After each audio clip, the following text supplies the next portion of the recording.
تمہیں تو اس نے فون کر کے سب سے پہلے بتایا ہوگا۔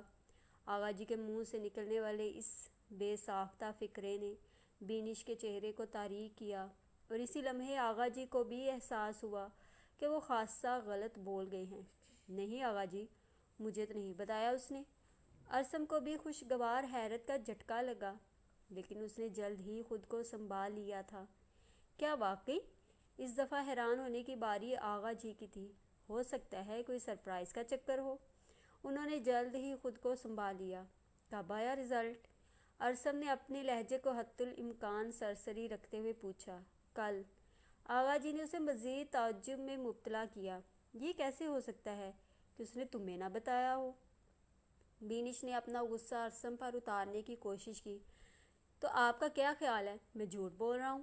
خلاف توقع بینش کو ارسم کی بات کا یقین آ ہی گیا۔ تیسری پوزیشن لے کر دماغ تو عرش پر پہنچ گیا ہوگا وریدا کا۔ بینش نے بیزاری سے اپنے سر کو جھٹکا دیا۔ اور یہ بھی ممکن ہے باپ نے بورڈ میں پیسے دے کر نمبر لگوا لیے ہوں۔ بینش وریدا کی طرف سے ہمیشہ بدگمان ہی رہتی تھی۔ خیر، یہ پیسوں والا چکر تو میں نہیں مان سکتا۔ آغا جی نے فوراً ان کے الزام کی تردید کی۔ ہاں، اتنا پتہ ہے مجھے کہ اس نے محنت خوب کی تھی۔ خاک محنت کی ہوگی، ماں کی طرح دماغ میں بھوسا بھرا ہوا تھا اس کے۔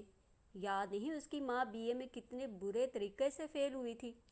بینش کے زخموں کے ٹانکے ایک ساتھ ادڑے۔ انسان چاہ کر بھی اپنے ماضی سے پیچھا نہیں چھڑا سکتا۔ تلخ یادیں، دل کھاتے لمحے اور اپنوں کے دیے گئے فریب کسی آسیب کی طرح انسان کا تعاقب کرتے ہیں، اور ماضی کے یہ بھوت کبھی کبھی حال کی خوشیوں کے ساتھ چمٹ کر انہیں تباہ و برباد کر دیتے ہیں۔ بینش کا چہرہ تاریک ہوا۔ لیکن تم نے تو ایک بات کے پیچھے اپنی ساری ہی زندگی خراب کر ڈالی۔ آغا جی افسردہ ہوئے۔ آغا جی، میں ذرا بڑے ابا سے مل کر آتا ہوں۔ ارسم کو اس افسردہ ماحول سے وحشت ہوئی۔ صاف کہو نا کہ مبارکباد دینے جانا ہے اس شہزادی کو۔ بینش اچھا خاصا چڑ گئی۔ تو ماما، اس میں حرج ہی کیا ہے؟ ارسم نے پرسکون انداز سے ان کا ناراض چہرہ دیکھا۔ وہ ابھی تک اس جھٹکے سے باہر نہیں نکلی تھی۔ تم نے تو قسم کھا رکھی ہے اپنی ماں کا دل جلانے کی۔ وہ پاؤں پٹکتی ہوئی لاؤنج سے نکل گئی۔ ان کو کیا ہوا؟ ارسم نے ناسمجھی سے آغا جی کی طرف دیکھا۔ تم جاؤ، کل تک خود ہی ٹھیک ہو جائے گی۔ آغا جی نے اسے تسلی دینے کی کوشش کی۔ بینش کا دل جلا کر جب وہ بڑے ابا کے ہاں پہنچا تو اسے علم نہیں تھا کہ آگے اس کا بھی دل جلانے کا پورا سامان موجود ہے۔ وریدا کی پھپھو طیبہ بڑی سی مٹھائی کی ٹوکری، کیک اور پھلوں کے ساتھ وہاں موجود تھیں۔ سرمد اور ماہر دونوں خوش گپیوں میں مصروف تھے، اور وریدا ان سب کو کیک سرو کر رہی تھی۔ جیسے ہی وہ لاؤنج میں داخل ہوا، سب سے پہلے ماہر کی اس پر نظر پڑی۔ آؤ بھی ارسم، دیکھو تمہاری نالائق اسٹوڈنٹ نے کیا کارنامہ سر انجام دیا ہے۔ ماہر نے خوشگوار لہجے میں اسے اطلاع دی۔ اس دفعہ مجھے ارسم نے نہیں پڑھایا۔ وریدا نے کیک کو نفاست سے کاٹتے ہوئے تردید کی۔ ارسم نے چونک کر اس کی طرف دیکھا، جس کے چہرے پر اجنبیت کے سوا کچھ نہیں تھا۔ ارسم کو چھن سے اپنے اندر کچھ ٹوٹتا ہوا محسوس ہوا۔ میں بڑے ابا سے مل کر آتا ہوں۔ وہ ایک دم سے اٹھا اور بڑے ابا کے کمرے کی طرف بڑھ گیا۔ ماہر اور ارسم نے حیرانگی سے اسے جاتے ہوئے دیکھا تھا۔ لو، اس نے تو مبارکباد تک نہیں دی۔ بڑی اماں برا منا گئی۔ دے دے گا اماں، اتنی جلدی بھی کیا ہے؟ ماہر نے لاپرواہی سے کہہ کر کیک کا ٹکڑا اٹھا کر اپنے منہ میں ڈالا۔ بینش کی تو رات کی نیند حرام ہو گئی ہوگی۔ طیبہ پھپھو کے چہرے پر ایک لطف لیتی ہوئی مسکراہٹ تھی۔ ایسی ویسی اسے تو مرگی کا دورہ پڑ گیا ہوگا۔ تمہارے آغا جی نے اب تک تو جا کر بتا ہی دیا ہوگا۔ بڑی اماں آج بہت خوش تھیں۔ یہ تم کہاں جا رہی ہو وریدا؟ طیبہ نے چونک کر وریدا کی طرف دیکھا۔ وہ اچانک ہی افسردہ نظر آنے لگی تھی۔ کہیں نہیں پھپھو، لان میں۔ اپنی بات کہہ کر وہ رکی نہیں اور لاؤنج سے نکل گئی۔ ارسم کا دل دکھاتا ہوا انداز اسے تعسف میں مبتلا کر گیا۔ مجھے ایسا نہیں کہنا چاہیے تھا۔ وہ خود سے لڑتے ہوئے لان میں اپنے پسندیدہ گوشے کی طرف نکل آئی۔ ایسا کچھ غلط بھی نہیں کہا تھا میں نے۔ اس دفعہ کب ارسم نے مجھے پڑھایا تھا؟ اس نے خود کو مطمئن کرنے کی ناکام کوشش کی۔ انسان کم از کم 2 حرف مبارکباد کے ہی دے دیتا ہے۔ وہ لان چیئر پر اکیلی بیٹھی خود سے الجھ رہی تھی اور اسے پتہ ہی نہیں چلا کب سرمد اس کے سامنے رکھی کرسی پر آ کر بیٹھ گیا۔ کیا سوچ رہی ہو ریدا؟ سرمد کی آنکھوں میں چمکتے جگنوں ریدا کو الجھن میں مبتلا کر گئے۔ کچھ نہیں، وہ سنجیدہ انداز سے بولتی ہوئی سرمد کو کچھ پریشان سی لگی۔ تمہیں اپنی پوزیشن کی خوشی نہیں ہوئی کیا؟ ایسی تو کوئی بات نہیں، اور ریدا نے جلد ہی خود کو سنبھال لیا۔ اچھا، یہ لو تمہارا گفٹ۔ سرمد نے مسکراتے ہوئے اپنے کوٹ کی جیب سے ایک مخملی ڈبیاں نکال کر ریدا کی طرف بڑھائی۔ یہ کیا ہے؟ اور ریدا حیران ہوئی۔ کھول کر دیکھو گی تو پتہ چلے گا نا۔ وہ اس کی حیرانگی سے حظ اٹھاتے ہوئے مزے سے بولے۔ تو ریدا نے ہلکا سا جھجک کر ڈبیا کھولی تو سامنے ایک نازک اور اسٹائلش سا بریسلٹ دیکھ کر اس کی آنکھیں جگمگا اٹھیں۔ واؤ، امیزنگ! تمہیں اچھا لگا؟ سرمد کے بے تاب انداز پر وہ ٹھٹکی اور اگلے ہی لمحے اس نے خود کو سنبھال لیا۔ ہاں، اچھا ہے۔ اس نے دانستہ سنجیدہ انداز اپنایا۔ تھینکس گاڈ تمہیں پسند آ گیا۔ یقین مانو میں نے اور شانزے نے بہت مشکلوں سے چوائس کی تھی۔ وہ مزے سے اسے بتا رہا تھا۔ کیسی ہے شانزے؟ آپ اسے دوبارہ نہیں لے کر آئے؟ اور ریدا نے موضوع گفتگو تبدیل کیا۔ بہت اچھی ہے، کسی دن لے کر آؤں گا اسے۔ سرمد نے مسکراتے ہوئے اسے تسلی دی۔ اسی وقت گھر کا داخلی دروازہ کھلا اور ارسم باہر نکلا۔ وہ ان دونوں کو دیکھ کر ٹھٹکا اور اگلے ہی لمحے وہ سر جھٹک کر اپنے پورشن کی طرف بڑھ گیا۔ تمہاری ارسم کے ساتھ کوئی لڑائی ہے کیا؟ سرمد نے ارسم کی طرف دیکھتے ہوئے الجھن بھرے انداز سے پوچھا۔ نہیں تو، اور ریدا نے ہلکا سا گھبرا کر جواب دیا۔ آپ کو کس نے کہا؟ پتہ نہیں کیوں مجھے ایسا فیل ہوا۔ ایکچولی اس نے تمہاری کامیابی پر کوئی رسپانس جو نہیں دیا۔ سرمد کی بات پر ریدا رنجیدہ تو ہوئی، لیکن سرمد کے سامنے اس چیز کا اظہار کچھ مناسب نہیں تھا۔ ایسا کچھ نہیں ہے، وہ مجھے فون پر مبارکباد دے چکا تھا۔ اور ریدا نے جھوٹ بولا، جسے سن کر کم از کم سرمد کو ہلکی سی مایوسی ہوئی۔ تبھی وہ زبردستی مسکرایا تو ریدا پرسکون ہو گئی۔ میرے ساتھ ڈنر پر چلو گی؟ تم سے کچھ خاص بات کرنی ہے۔ سرمد کی اگلی بات نے ریدا کا سکون غارت کیا۔ ڈنر پر؟ وہ ہلکا سا گڑبڑائی۔ ماہر بھائی سے پوچھا آپ نے؟ میں ماہر کی نہیں، تمہاری اور اپنی بات کر رہا ہوں۔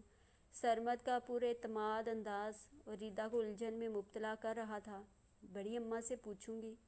اور ریدا نے اسے ٹالنے کی کوشش کی۔ ان سے میں پوچھ چکا ہوں۔ سرمد کا آج ہوم ورک مکمل تھا۔ وہ ہر طرف سے اسے گھیرنے کی کوششوں میں تھا۔ اس وقت وہ دونوں ہاتھ سینے پر باندھے اسے ٹکٹکی باندھے دیکھ رہا تھا۔ اس کی آنکھوں میں مچلتے جذبے اور ریدا کو پریشان کر رہے تھے۔ ابھی نہیں، کچھ دن بعد چلیں گے۔ وہ سرمد کو مایوس کر کے اندر کی جانب بڑھ گئی۔ سرمد کا چہرہ تاریک ہوا اور وہ مایوسی کے عالم میں وہیں بیٹھ گیا۔ کھانا کیوں نہیں کھا رہے تم؟ بینش نے اس کے کمرے میں جھانکا۔ وہ جو کشن سینے پر رکھے یاسیت کے عالم میں بے نام سوچوں میں الجھا ہوا تھا۔ اس نے چونک کر بینش کا چہرہ دیکھا۔ لگتا تھا وہ خود کو سنبھال چکی تھی، اس لیے ان کا چہرہ کچھ پرسکون تھا۔ مجھے بھوک نہیں ہے۔ ارسم ان کے احترام میں اٹھ کر بیٹھ گیا۔ 5 دن کے بعد تم گھر آتے ہو اور تب بھی ڈھنگ سے کھانا نہیں کھاتے۔ وہ اس کی بیڈ شیٹ کی نادیدہ سلوٹوں کو دور کرنے لگی۔ پتہ نہیں کیوں آج کل بھوک نہیں لگتی مجھے۔ ارسم نے انہیں مطمئن کرنے کی کوشش کی، لیکن وہ مزید پریشان ہو گئی۔ تم بڑے ابا سے کہہ کر کوئی میڈیسن لو نا، معدہ تو ڈسٹرب نہیں ہے تمہارا؟ وہ بالکل اس کے سامنے آن کھڑی ہوئی۔ معدہ نہیں، میری تو ساری زندگی ہی ڈسٹرب ہو گئی ہے۔ وہ چاہتے ہوئے بھی یہ جملہ ان کے سامنے نہیں کہہ سکتا تھا۔ اچھا، ڈائننگ ٹیبل پر چلو، تھوڑا بہت چکھ لینا۔ بینش کے چہرے پر پھیلی پریشانی کو محسوس کر کے اس نے بحث کرنا مناسب نہیں سمجھا اور خاموشی سے ان کے ساتھ اٹھ کر ڈائننگ ہال میں آ گیا، جہاں آغا جی پہلے سے موجود تھے۔ کس میڈیکل کالج میں ایڈمیشن لے رہی ہے ریدا؟ آغا جی نے سلاد کی پلیٹ اٹھاتے ہوئے سرسری پوچھا۔ آغا جی، کھانے کی میز پر یہ باتیں کرنا ضروری ہے کیا؟ بینش جھنجھلا گئی۔ میں نے تو یوں ہی پوچھا تھا۔ وہ ہلکی سی خفت کا شکار ہوئے اور ارسم کو ان کا شرمندہ ہونا اچھا نہیں لگا۔ آغا جی میں نے اس سے پوچھا نہیں، ارسم نے سنجیدگی سے جواب دیتے ہوئے اپنی پلیٹ میں کھیرے کے چند ٹکڑے ڈالے۔ یہ فش کا ایک پیس تو چیک کرو نا، میں نے خود تمہارے لیے فرائی کیا ہے۔ بینش نے مچھلی کا ایک ٹکڑا اٹھا کر زبردستی ارسم کی پلیٹ میں ڈالا۔ تم کچھ ڈسٹرب لگ رہے ہو بیٹا۔ آغا جی نے غور سے اپنے نواسے کا چہرہ دیکھا۔ ایسا کچھ نہیں آغا جی، کچھ تھکا ہوا ہوں، اس لیے آپ کو ایسا محسوس ہو رہا ہے۔ ارسم نے بینش کی کھوجتی نگاہوں سے گھبرا کر نہ چاہتے ہوئے بھی تھوڑے سے فرائیڈ رائس اپنی پلیٹ میں نکالے۔ میڈیکل کی تعلیم بھی تو آسان نہیں ہے، یہ تو پتہ چلے گا اب تیمور کی صاحبزادی کو۔ بینش نے ناگواری سے لقمہ دیا۔ بھئی یہ اچھی زبردستی ہے، ہم لوگوں پر اس موضوع پر گفتگو کرنے پر بین ہے اور تم جب چاہو اظہار خیال کرنے لگتی ہو۔ آغا جی کے منہ بنانے پر ارسم پھیکے سے انداز سے مسکرایا۔ اتنا تو اسے بھی علم تھا کہ بینش دوسروں پر بہت زیادہ حاوی ہونے والی شخصیت کی حامل تھیں اور ان کے اپنے لیے اصول الگ تھے اور دوسروں کے لیے الگ، لیکن اس کے باوجود آغا جی اور ارسم دونوں ہی اسے ٹوکنے سے باز نہیں آتے تھے۔ میں نے غلط تھوڑی کہا ہے، دیکھ لیجیے گا، میڈیکل کے پہلے ہی سال میں لڑک جائے گی۔ بینش نے ان کے اعتراض کو دانستہ نظر انداز کرتے ہوئے تبصرہ کیا۔ بیٹا آج کل تمہاری اسٹرالوجی کچھ زیادہ اچھی نہیں جا رہی، اس لیے مستقبل کی پیش گوئیاں کرنے سے پرہیز ہی کریں تو بہتر ہے۔ آغا جی کا دلچسپ انداز بینش کو سلگا کر رکھ گیا۔ ضروری نہیں کہ میرے سارے اندازے غلط ہوں اور یہ بھی ضروری نہیں کہ تمہارے سارے اندازے درست ہوں۔ آغا جی نے کھانا کھاتے ہوئے ان کا مزید دل جلایا۔ تم ڈنگ سے کھا کیوں نہیں رہے؟ انہوں نے حسب عادت اپنی جھنجھلاہٹ ارسم پر اتارنے کی کوشش کی۔ آغا جی کو تو وہ کچھ کہہ نہیں سکتی تھی، اس لیے ارسم ان کے لحاظ میں اکثر چپ ہی رہتا۔ میں نے آپ سے کہا تھا نا کہ مجھے بھوک نہیں ہے۔ وہ ناراض انداز سے اٹھا، ڈائننگ میز کی کرسی پیچھے کی اور کمرے سے نکل گیا۔ مجھے 101% یقین ہے وہ اریدہ آج کل اسے لفٹ نہیں کروا رہی، تبھی اتنا اکتایا پھر رہا ہے۔ ارسم نے ڈائننگ ہال سے نکلتے ہوئے بینش کا یہ تلخ جملہ سنا اور ایک لمحے کو اس کے قدم ساکت ہو گئے۔ ارسم اور اریدہ کی کبھی لڑائی ہو ہی نہیں سکتی۔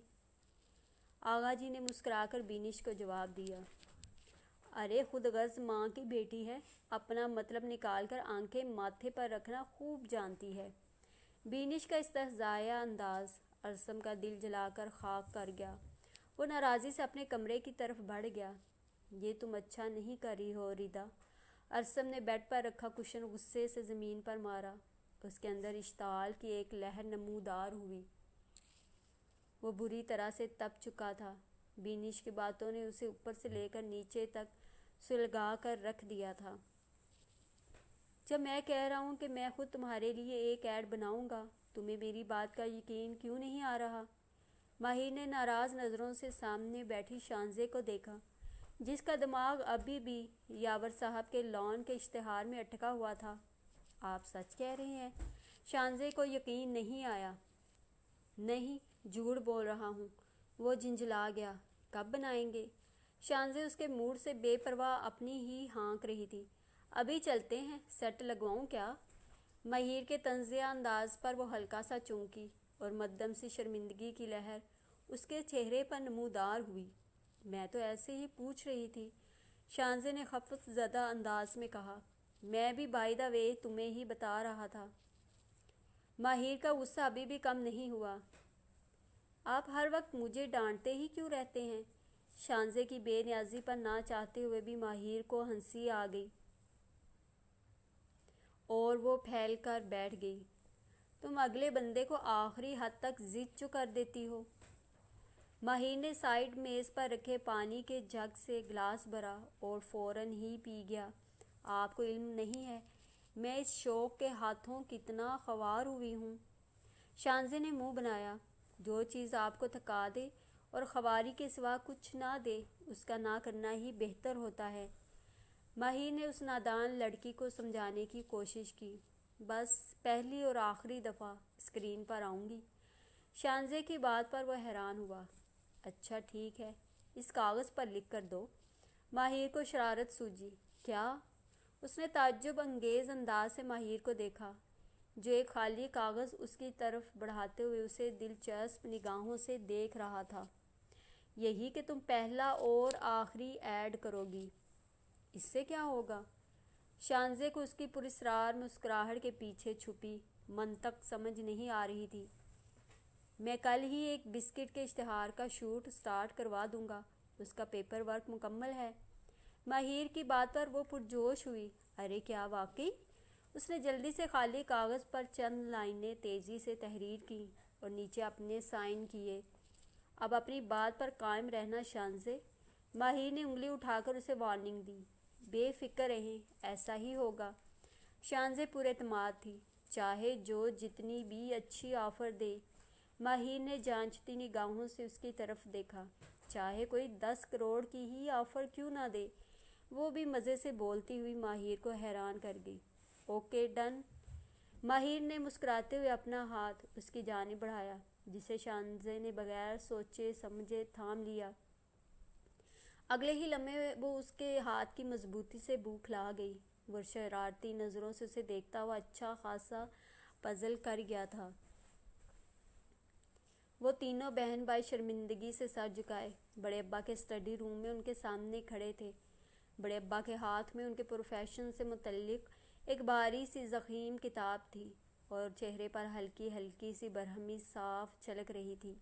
ان کے برابر میں بینش گردن اکڑائے بڑے مغرور سے انداز سے بیٹھی ان تینوں کا دل جلا رہی تھی۔ بینش کے انگ انگ سے خود پسندی جھلک رہی تھی۔ تم تینوں نے تو مجھے مایوس کرنے کی قسم کھا رکھی ہے، وہ ناراض انداز سے گویا ہوئے۔ ڈیزی اور تیمور کے سر مزید جھک گئے۔ یہ بھی تو تم لوگوں کی بہن ہے، رزلٹ دیکھا ہے تم لوگوں نے اس کا؟ بڑے ابا نے بینش کا رزلٹ کارڈ ان کے سامنے لہرایا۔ صبح سے یہی تو دیکھ رہے ہیں، بڑی اماں نے کمرے میں داخل ہوتے ہوئے ناگواری سے کہا۔ لیکن عقل پھر بھی نہیں آئی ہوگی تمہاری اولاد کو۔ انہوں نے ہاتھ میں پکڑی کتاب غصے سے میز پر پٹکی۔ یہ بینش کا میڈیکل کا رزلٹ ہے، جبکہ تیمور اور ڈیزی میں سے کوئی بھی میڈیکل کا اسٹوڈنٹ نہیں، بڑی اماں نے انہیں یاد دلایا۔ تو اپنے سبجیکٹس میں کون سا انہوں نے تیر مار لیے ہیں؟ انہوں نے طنزیہ انداز سے اپنے بچوں کی طرف دیکھا۔ سب بچوں کا ذہن ایک جیسا تھوڑی ہوتا ہے۔ انہوں نے قدرے محتاط انداز اپنایا۔ ویسے بھی بینش کے چہرے پر دبی دبی سی مسکراہٹ ان کو تپا رہی تھی، لیکن اس وقت اس سے کچھ کہنا بڑے ابا کے جلال کو آواز دینے کے مترادف تھا۔ کتنا شوق تھا مجھے میرا اکلوتا بیٹا میڈیکل میں آئے، اور یہ 2+2=22 کرنے چل پڑا۔ ساری عمر اکاؤنٹس کی گتھیاں سلجھاتے ہوئے گزر جائے گی اس کی۔ بڑے ابا ایک دفعہ پھر ضبط کا دامن ہاتھ سے چھوڑ بیٹھے۔ طیبہ پڑھ تو رہی ہے پری میڈیکل؟ بڑی اماں نے انہیں یاد دلانے کی کوشش کی۔ ہاں، یہ بھی تو انہی کی بہن ہے، انہی کے نقش قدم پر چلے گی۔ آج تو وہ طیبہ سے بھی مایوس دکھائی دے رہے تھے۔ طیبہ کا رنگ زرد ہوا۔ تم لوگ جاؤ، بوا رحمت نے کھانا لگا دیا ہے۔ بڑی اماں کی اس بات پر تینوں نے مشکور نگاہوں سے اپنی ماں کی طرف دیکھا، جو اکثر ہی ان کی ڈھال بن جاتی تھی۔ ان تینوں کے باہر نکلتے ہی بینش کو اچھی خاصی مایوسی ہوئی۔ اس کا سارا مزہ کرکرا ہو گیا۔ بڑے ابا، میں بھی چلتی ہوں، آغا جی آگے ہوں گے۔ بینش اکتاہٹ بھرے انداز سے کھڑی ہوئی۔ ہاں ہاں بیٹا، کیوں نہیں، میری طرف سے حماد کو مبارکباد دینا۔ خوش قسمت ہے وہ، جس کی ایک ہی اولاد ہے اور وہ بھی اتنی لائق۔ بڑے ابا کی بات پر ان کی بیگم نے بے چینی سے پہلو بدلا، لیکن بینش کو اس دفعہ ان کے اس فقرے نے وہ لطف نہیں دیا تھا جو کچھ دیر پہلے اپنے کزنز کی درگت بنتے دیکھ کر اسے حاصل ہوا تھا۔ یہ اپنا رزلٹ کارڈ بھی لے جاؤ، بڑی اماں نے پیچھے سے اسے کوفت بھرے انداز سے پکارا۔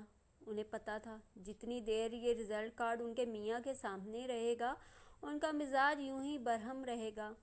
میرا بس نہیں چلتا کہ میں اس بیا کی بچی کو جامن کے درخت پر الٹا لٹکا دوں۔ ڈیزی لان میں ٹہل ٹہل کر اپنا غصہ کم کرنے کی کوشش کر رہی تھی۔ دونوں بہنیں وہاں موجود تھیں، جبکہ تیمور غصے سے گھر سے باہر نکل گیا تھا۔ مجھے تو سمجھ نہیں آتی کہ اسے ایسا کر کے ملتا کیا ہے۔ آج تو طیبہ کو بھی اپنی اس کزن پر شدید غصہ آ رہا تھا۔ شروع سے فسادی طبیعت پائی ہے اس نے۔ ڈیزی نے منہ بنا کر اپنی بہن کو یاد دلایا۔ ہاں، بچپن میں بھی ہماری جھوٹی شکایتیں لگا کر بابا سے ڈانٹ پڑواتی تھی۔ طیبہ نے مزید اضافہ کیا۔ بتایا تو ہے کہ یہ فطرتاً خود غرض، جھوٹی اور مکار لڑکی ہے۔ ڈیزی کا غصہ کسی طور کم ہونے میں نہیں آ رہا تھا۔ اوپر سے تیمور بھائی نے اس کے ساتھ منگنی کر لی ہے۔ طیبہ کو اچانک یاد آیا، اس بیچارے نے تو بابا کو خوش کرنے کے چکر میں یہ کڑوا گھونٹ پیا تھا۔ مگر افسوس، ڈیزی نے ٹھنڈی آہ بھری۔ ابا پھر بھی خوش نہیں ہوئے؟ طیبہ کے لہجے میں رنجیدگی دار آئی۔ وہ تو ساری زندگی بھی ہم سے خوش نہیں ہوں گے۔ ڈیزی کو آج بابا کے رویے پر گہری مایوسی ہوئی تھی۔ ہاں، ٹھیک کہہ رہی ہیں آپ، طیبہ نے بھی تاسف بھرے انداز میں کہا۔ وہ دونوں بہنیں لان کی گھاس پر بیٹھ گئیں۔ دونوں کا ہی غصہ کم ہونے میں نہیں آ رہا تھا۔ دوسری طرف بینش اپنے گھر میں پہنچ کر بندیا کے سامنے قہقہے لگا رہی تھی، اور وہ حیرانگی سے اس کا چہرہ دیکھ رہی تھی۔ یقین مانو، تینوں بہن بھائیوں کی شکلیں دیکھ کر مجھے بہت ہنسی آ رہی تھی۔ بینش نے اپنا کارنامہ کھل کر بتایا۔ لیکن یہ تو اچھی بات نہیں ہے۔ بندیا کو اس کی یہ حرکت بالکل بھی اچھی نہیں لگی، کیونکہ وہ فطرتاً بہت سادہ دل لڑکی تھی۔ تمہیں نہیں معلوم تینوں مل کر کیسے میرا دل جلاتے رہے ہیں؟ بینش نے نہ چاہتے ہوئے بھی اپنی صفائی دی۔ کیا وہ بھی آغا جی سے آپ کو ایسے ہی ڈانٹ پڑواتے ہیں؟ بندیا نے سنجیدگی سے پوچھا۔ آغا جی کیوں مجھے ان کے کہنے پر ڈانٹیں گے بھلا؟ بینش کو اس کی بات پسند نہیں آئی۔ وہ تو مجھے بہت پیار کرتے ہیں، ظاہر ہے میں ان کی اکلوتی اولاد ہوئی۔ تو کیا آپ کے بڑے ابا کو اپنے بچوں سے پیار نہیں؟ بندیا کے منہ سے پھسلا۔ نہیں، ان کو سب سے زیادہ محبت مجھ سے ہے، بینش نے اترا کر جواب دیا۔ تو بندیا الجھ سی گئی۔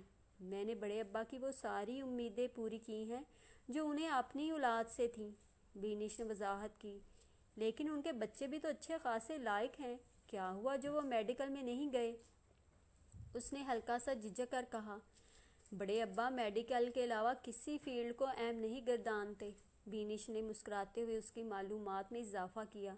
لو، ان کے کہنے سے باقی پروفیشن غیر اہم تھوڑی ہو جائیں گے۔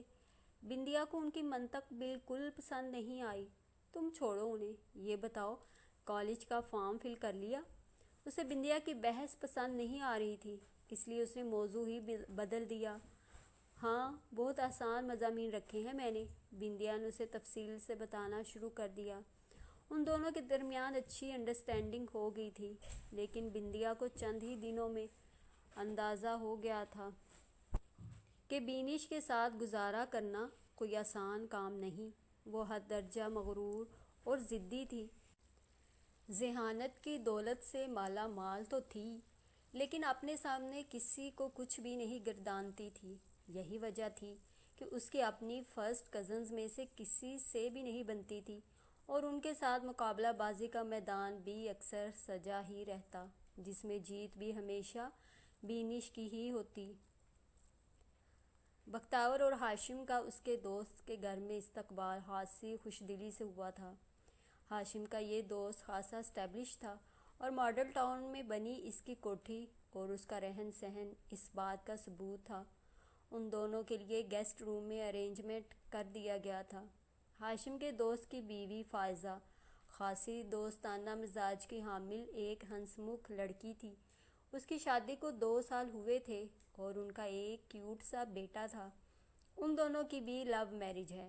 ہاشم نے اپنے کمرے میں آ کر اسے بتایا تو وہ حیران رہ گئی۔ فائزہ کے گھر والے مان گئے تھے کیا؟ بختیور نے عجلت بھرے انداز میں پوچھا۔ یہاں معاملہ الٹ تھا۔ فائزہ کے گھر والے تو مان گئے تھے، لیکن سرفراز کے گھر والے اس کی شادی فیملی میں کرنا چاہتے تھے، ہاشم نے مسکرا کر جواب دیا۔ تو پھر ان دونوں کی شادی کیسے ہوئی؟ سرفراز نے کسی نہ کسی طرح اپنے گھر والوں کو منا ہی لیا۔ پورے 3 سال لگے تھے اسے۔ ہاشم نے اٹیچی کیس کھول کر اپنا نائٹ ڈریس نکالا۔ بہت دھوم دھام سے ہوئی تھی ان دونوں کی شادی۔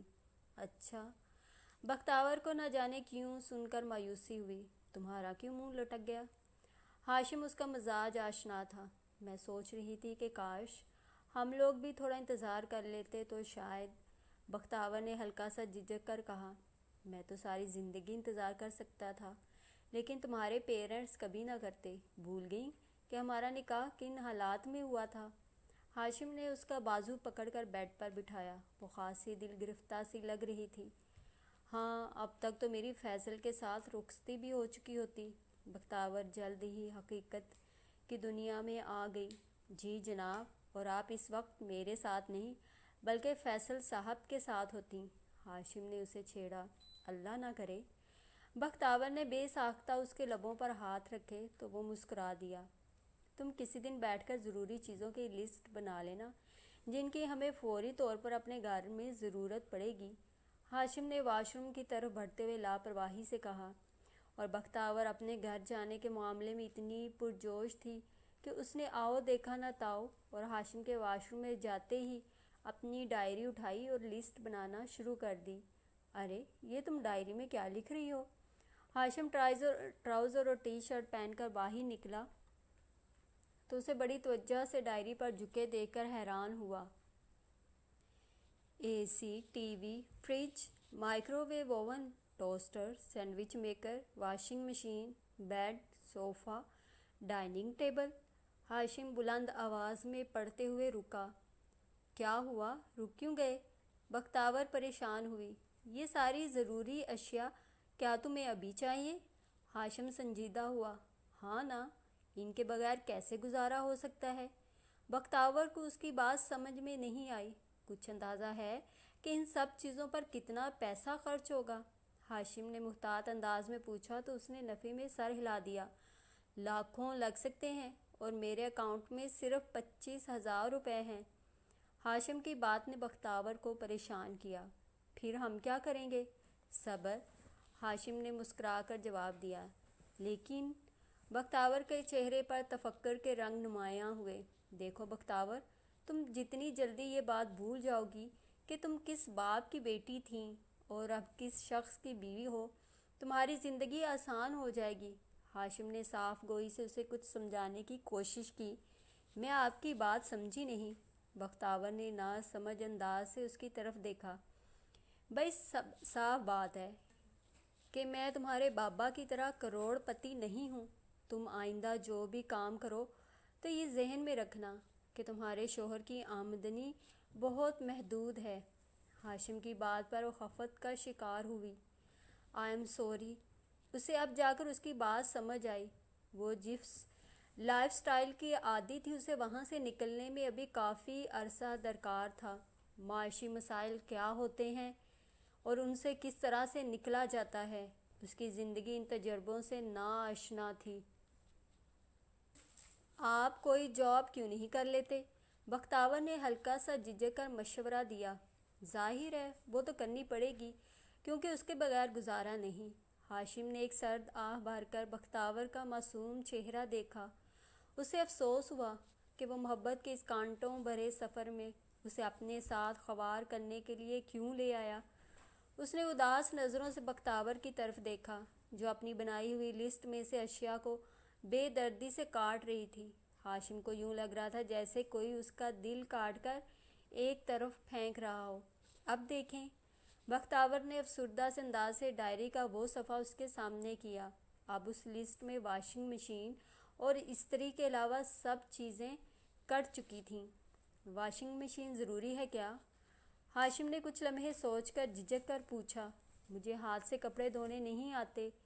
بختاور نے اس طرح شرمندگی سے اعتراف کیا جیسے کوئی مجرم کمرہ عدالت میں اپنے جرم کا اعتراف کرتا ہو۔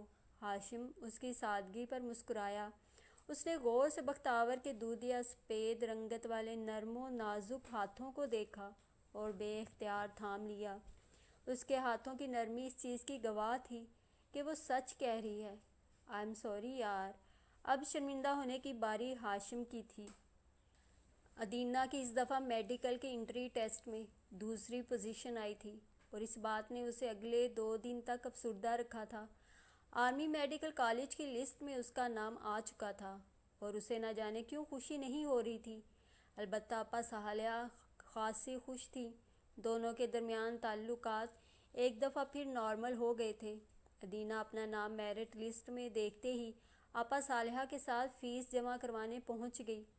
وہ ان کے ساتھ ایڈمن بلاک سے باہر نکلی تو سامنے سے آتے ارسم سے ٹکراتے ٹکراتے بچی۔ وہ اسے دیکھ کر چونکا اور اگلے ہی لمحے خوشگوار حیرت کا شکار ہوا۔ آپ یہاں؟ ارسم کے منہ سے بے اختیار پھسلا۔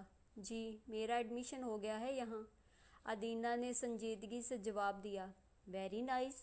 وہ ایک دم خوش ہوا۔ کیسے ہو بیٹا؟ آپا صالحہ کو نہ جانے کیوں اسے اپنائیت سی محسوس ہوتی تھی۔ فائن۔ آپ کی طبیعت کیسی ہے؟ ٹیسٹ تو کروا لیے ہوں گے آپ نے؟ کیا رپورٹس آئی تھیں؟ وہ بڑے مؤدبانہ انداز سے بولا۔ انہوں نے میرے بار بار کہنے کے باوجود بھی ٹیسٹ نہیں کروائے۔ ادینہ کے لہجے میں شکایت کا رنگ نمایاں تھا۔ وہ ایک دم تشویش میں مبتلا ہوا۔ یہ تو بہت غلط بات ہے آنٹی، آپ کو ایسا نہیں کرنا چاہیے تھا۔ اس کے لہجے میں موجود فکر مندی آپا صالحہ کو اچھی لگی۔ ایسے ہی چھوٹا موٹا انفیکشن ہوگا بیٹا، خود ہی ٹھیک ہو جائے گا، آپا صالحہ نے لاپرواہی سے جواب دیا۔ کیسی ڈاکٹر ہیں آپ؟ آپ کو زبردستی ان کے ٹیسٹ کروانے چاہیے تھے۔ وہ اب ادینہ پر خفا ہوا۔ ان کے ساتھ زبردستی نہیں کی جا سکتی۔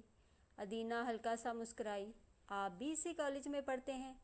آپا صالحہ نے اسے کیڈٹ یونیفارم میں دیکھ کر اندازہ لگایا۔ جی آنٹی، آئے نا، آپ کو کیفیٹیریا سے چائے پلواتا ہوں۔ اس کو آداب مہمانی کا خیال آیا۔ نو بیٹا، تھینک یو، انہوں نے سنجیدگی سے کہہ کر ادینہ کو چلنے کا اشارہ کیا۔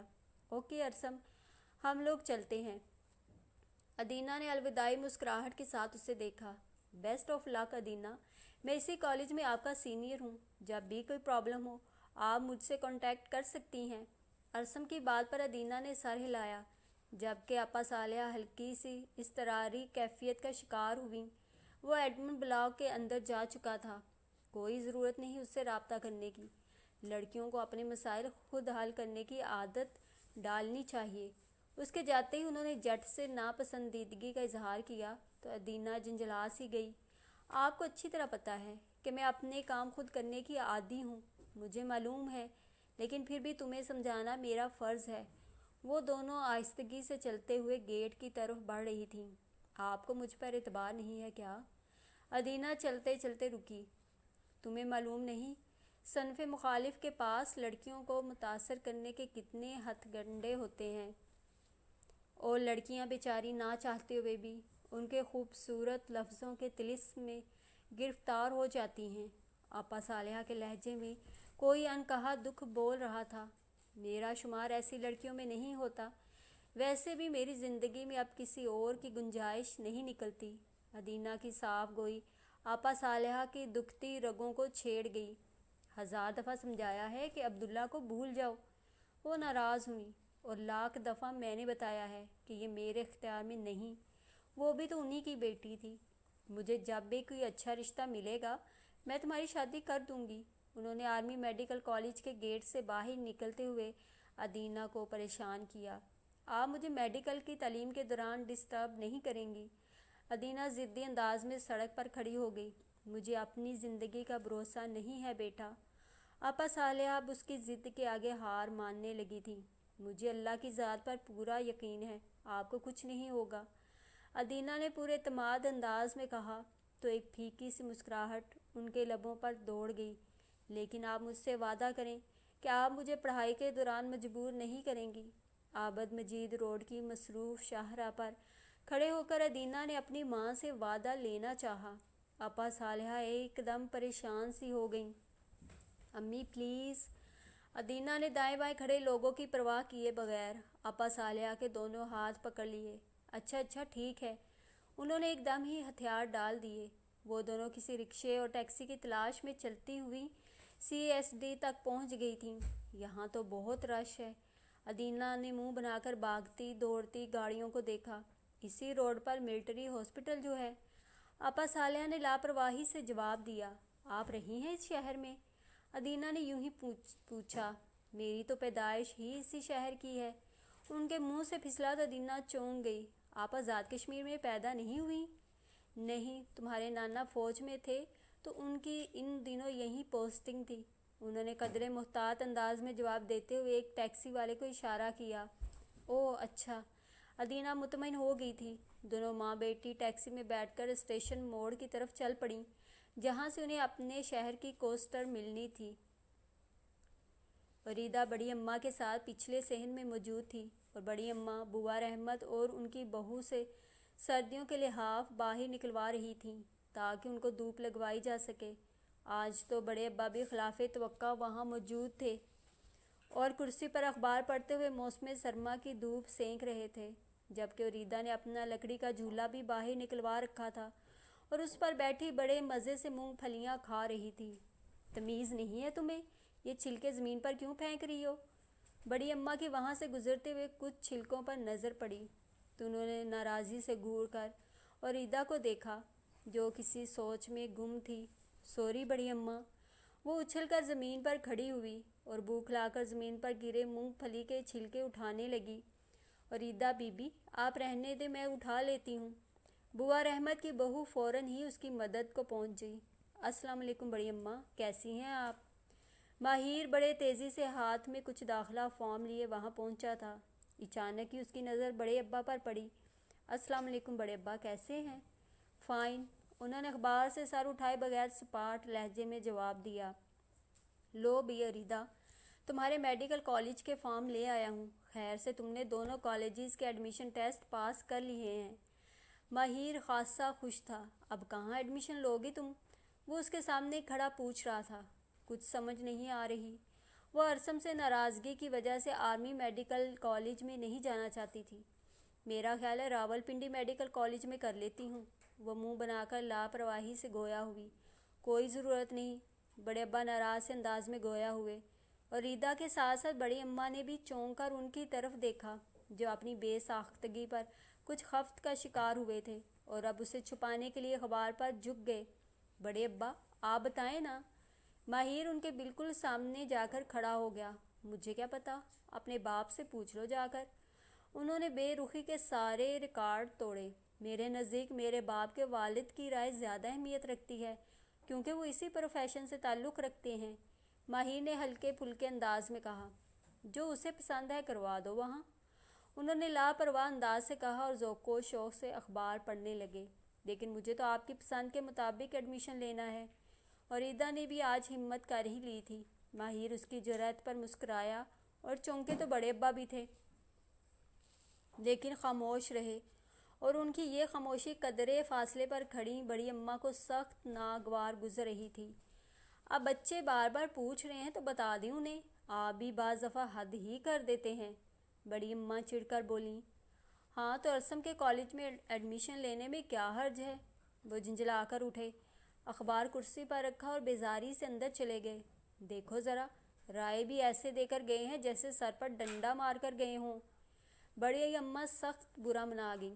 ارے اماں بتا تو دیا ہے انہوں نے، بس فیصلہ ہو گیا۔ ماہر کی مسلسل مسکراہٹ انہیں مزید تپا گئی۔ ایسے بتاتے ہیں بھلا؟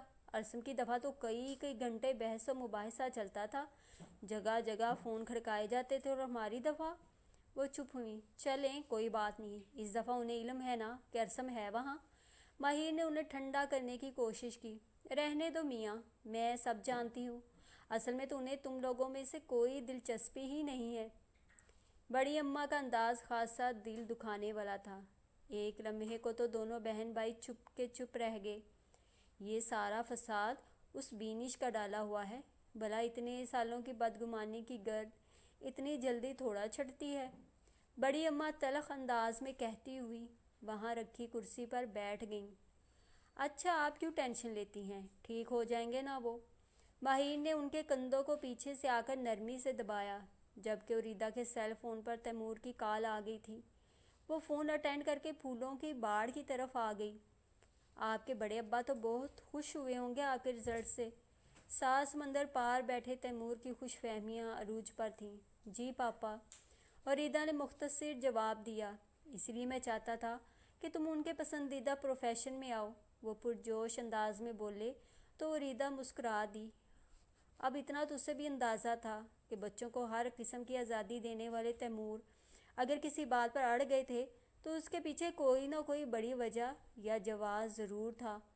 اب تم بڑے ابا کے پاس بیٹھ کر روزانہ پڑھا کرنا، انہوں نے مسکراتے ہوئے مشورہ دیا۔ نہیں پاپا، میں ہاسٹل میں رہوں گی۔ ریدا نے انہیں حیران کیا۔ ایک ہی شہر میں رہ کر ہاسٹل میں رہنے کی کیا ضرورت ہے؟ انہوں نے فوراً اعتراض کیا۔ ماہر کا کہنا ہے کہ میں اس طرح اپنی تمام تر توجہ اسٹڈی پر مرکوز رکھوں گی، اور ایسے بھی ہر ویکینڈ پر وہ مجھے آ کر لے جایا کریں گے۔ ریدا نے انہیں مطمئن کرنے کی کوشش کی۔ چلو، جو تم لوگ مناسب سمجھو۔ وہ فوراً ہی متفق ہو گئے اور ایک لمحے کے توقف کے بعد بولے، بیٹا تمہاری بینی شانٹی کا تمہارے رزلٹ پر کیا رسپانس تھا؟ ٹھیک تھا پاپا، وہ اتنی دور بیٹھے اپنے باپ کو پریشان کرنا نہیں چاہتی تھی۔ انہوں نے تمہیں مبارکباد دی؟